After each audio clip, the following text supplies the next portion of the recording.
வணக்கம் அன்பு நேர்களே.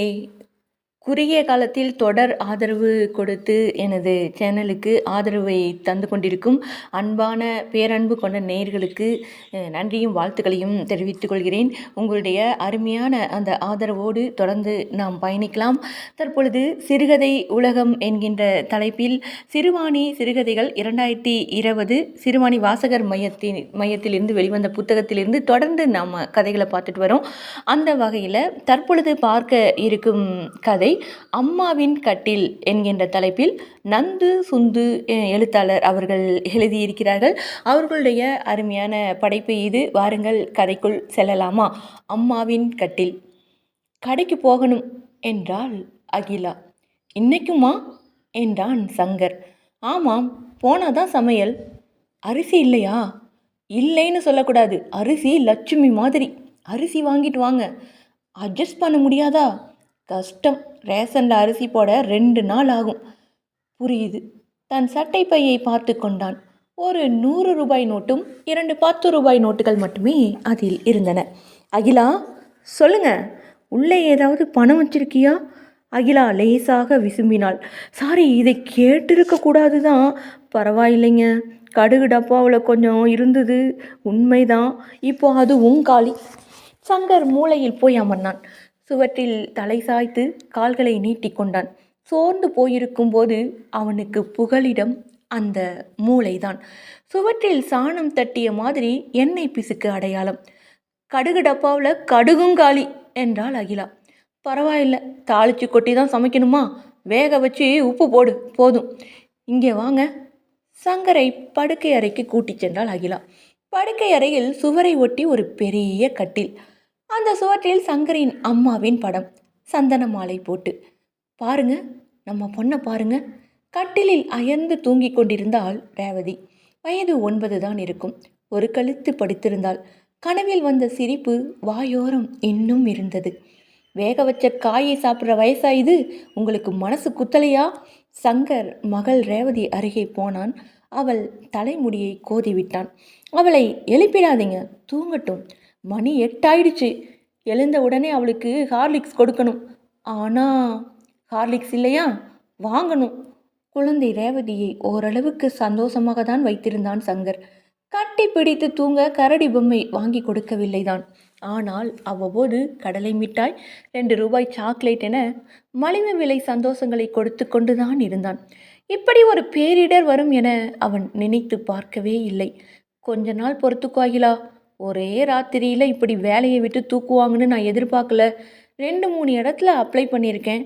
ஒரு இடத்துல கண்டிப்பாக சேர்த்துக்கிறேன்னு சொல்லியிருக்காங்க. எப்போ? 3 மாதம் ஆகும்னு சொல்லியிருக்காங்க. அந்த கம்பெனிக்கு ஆர்டரே இல்லை. நிலைமை சீரானா என்னை கூப்பிடுவாங்க. குளிச்சிட்டிங்களா? இல்லை. குளிச்சுட்டு வாங்க. கடைக்கு போகணும்னு சொன்னியே. சட்டை பையில் பணம் இல்லை, எப்படி போவீங்க? குளித்து விட்டு வந்தான் சங்கர். நெற்றியில் விபூதி வைத்து கொண்டு சாமி முன் நின்றான். பூஜை அலமாரி கதவை திறந்து அந்த உண்டியலை எடுங்க. உண்டியலை எடுத்தான். சற்றே கனமாக இருந்தது. பழனிக்கு போகலாம்னு கொஞ்சம் கொஞ்சமாக பணம் போட்டு வச்சுருந்தேன். எவ்வளோ இருக்குன்னு பாருங்க. தகர உண்டியலுக்கு ஒரு சிறிய பூட்டு இருந்தது. பூட்டு லேசாக துருப்பிடித்து இருந்தது. பூட்டு துருப்பிடிச்சிருக்கு என்றான் சங்கர். ஆமாம், இது வரைக்கும் பணம் போட்டதோட சரி, திறந்ததே இல்லை.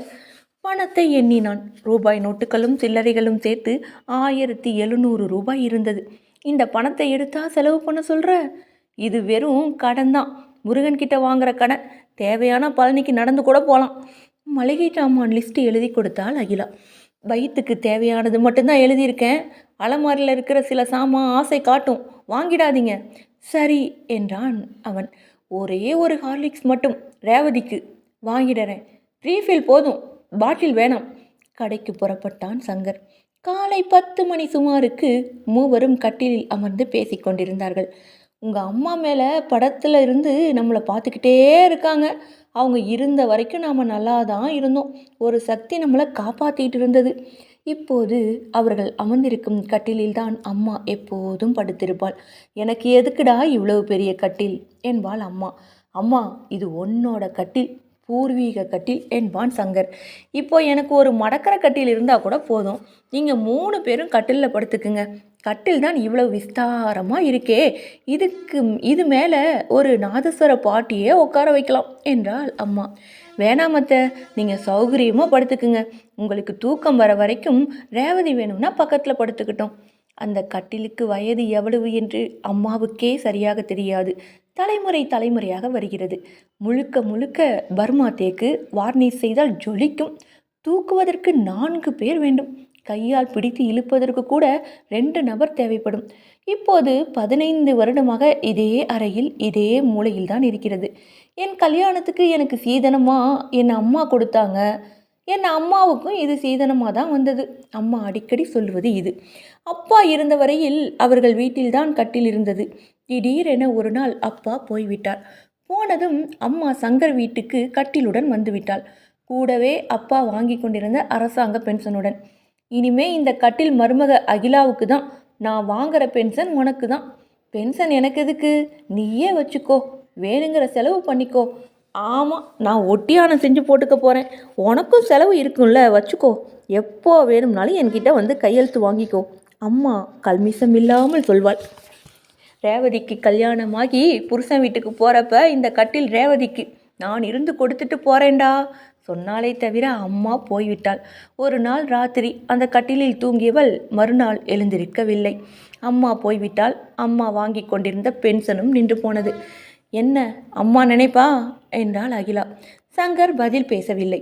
நானும் அவங்கள பற்றி தான் நினச்சேன். கிச்சனுக்குள் போனாள் அகிலா. 2 வாரங்கள் போயின. இருக்கிற மளிகை ஜாமான் இன்னும் 1 வாரத்துக்கு வரும். அப்புறம் என்றாள் அகிலா.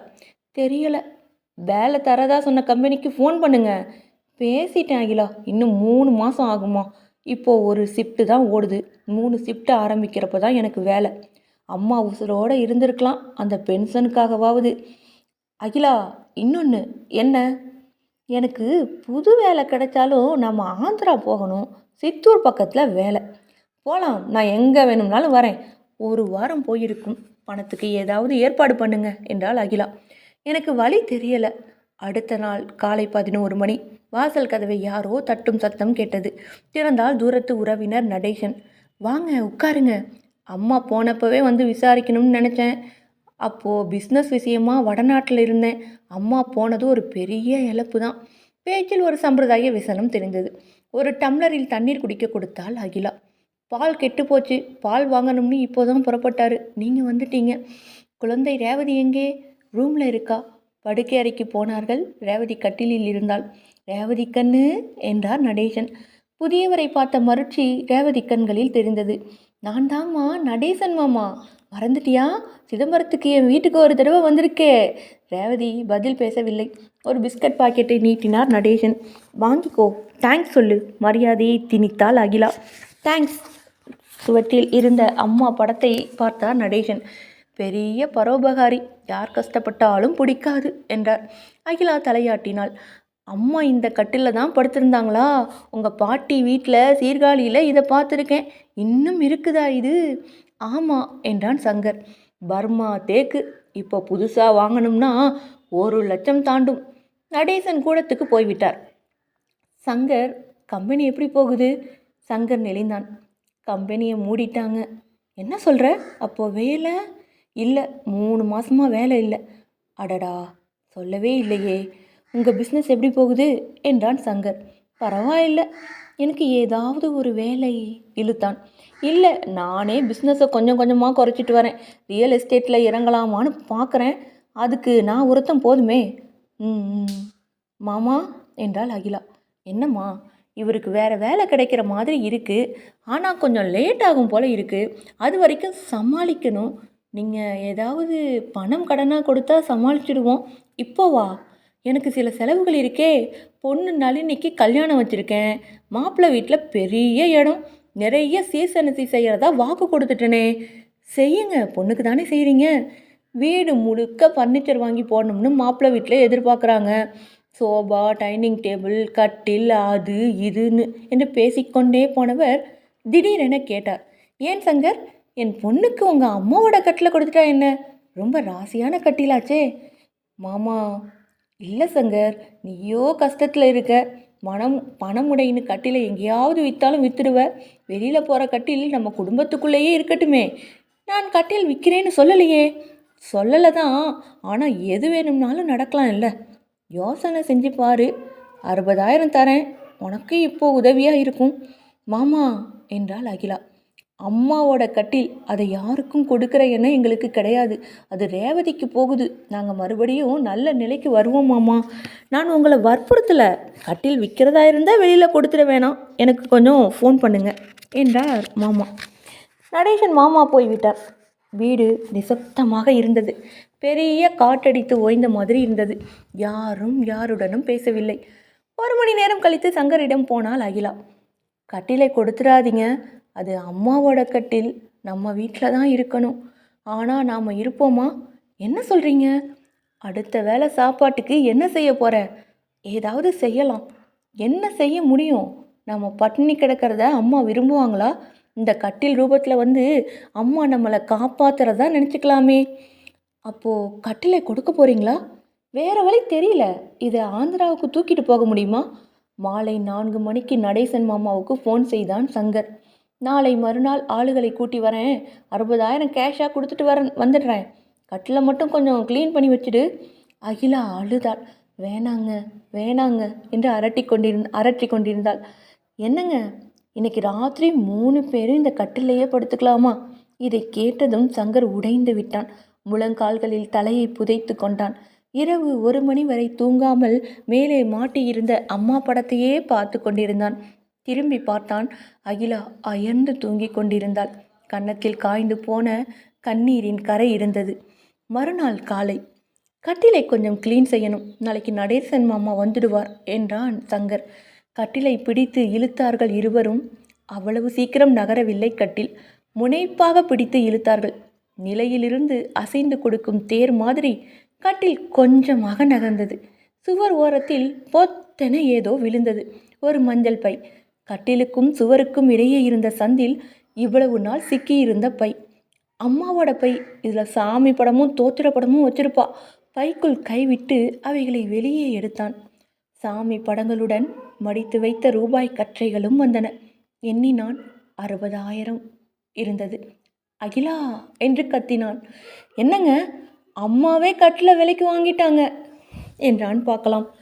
எவ்வளவு அருமையான ஒரு கதை பாருங்கள். மிகவும் உணர்வுபூர்வமான ஒரு கதை அப்படின்னு தான் சொல்லணும். இந்த கதையை ரொம்ப சுவாரஸ்யமான ஒரு கதை. அதே சமயத்தில் நமக்கு என்ன ஆகும் அந்த கட்டில் என்கின்ற ஒரு தவிப்பும் இருந்தது. ஏனென்றால் சில வீடுகளில் இருக்கும் பாரம்பரியமான பொருட்கள் வெளியே போவதற்கு அந்த வீட்டில் கண்டிப்பாக பெரியவர்கள் அனுமதிக்கவே மாட்டார்கள். எப்படியாவது நம்முடனேயே வைத்துக்கொள்ள வேண்டும் என்பதுதான் அவர்களுடைய எதிர்பார்ப்பாகவே இருக்கும்.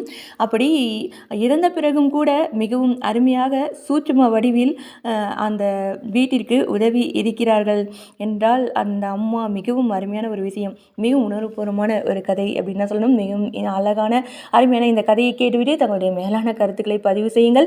எழுத்தாளர்களுக்கு அது மிகப்பெரிய ஊக்கமாக இருக்கும் அப்படிங்கிறதுக்காக இந்த சிறுகதை உலகத்தை நான் எடுத்து செல்கிறேன்.